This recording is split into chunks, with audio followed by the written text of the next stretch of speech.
राजद की एक नेता है उर्मिला ठाकुर जी।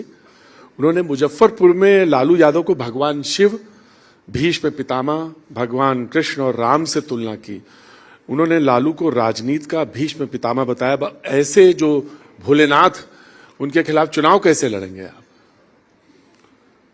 मैं धन्यवाद देता हूं न्यूज़ 18 को कि आपने बुलाया और अपनी बात रखने का मौका दिया है। जहां तक राष्ट्रीय जनता दल के किसी नेता का जिक्र आपने किया,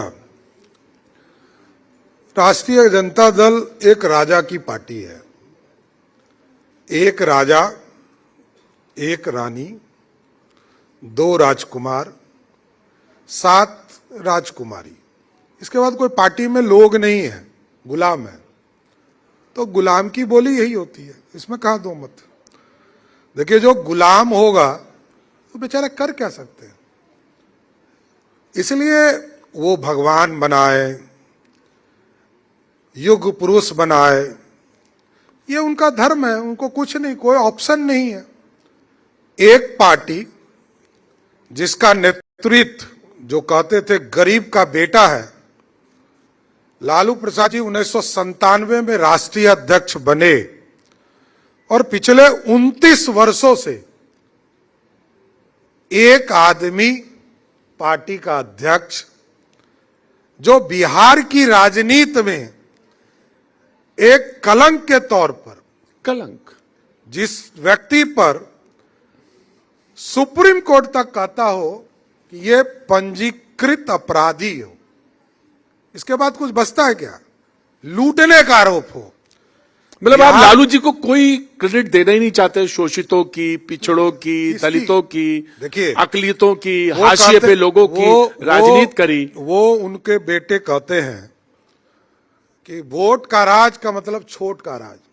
ये तो लोहिया जी कहते थे 60 के जमाने में। लालू जी कहते थे भगवतिया देवी को मैंने राजनीति में लाया। जब लालू जी हाफ पैंट पहनते होंगे तब भागवतिया देवी सदन के अंदर बैठती थी। देखिए, अब कहने के लिए परसेप्शन, वो परसेप्शन बनाते हैं। 1990 में के पहले इस देश में मंडल कमीशन आ गया जी। लालू जी कहते हैं कि मैंने सबको बोली दिया। अरे, मंडल कमीशन भाजपा के सहयोग से देश में लागू, और भाजपा का मानना है मंडल और कमंडल दोनों मेरे हैं। क्यों? एमवाई की राजनीति जो है वो बहुत बढ़िया और बूथ कैप्चरिंग, नथिंग एल्स। देखिए, बूथ कैप्चरिंग खत्म हुआ, सब चुनाव हार गए।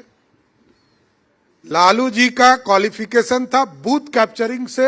अच्छा, इतना आप स्वयं कह रहे हैं कि सामाजिक न्याय के नेता थे, तो सबके बात क्यों नहीं किया उन्होंने? माई का ही क्यों किया? 2 ही कम्युनिटी को क्यों अपने जीवन में लाया? उनको तो कहना चाहिए था कि हम सबके साथ हैं।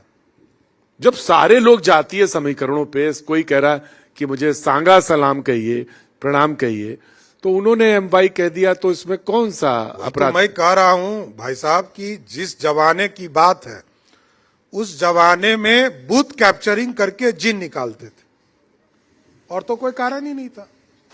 जिस दिन बूथ कैप्चरिंग खत्म हुआ उस दिन जिन समाप्त हो गया।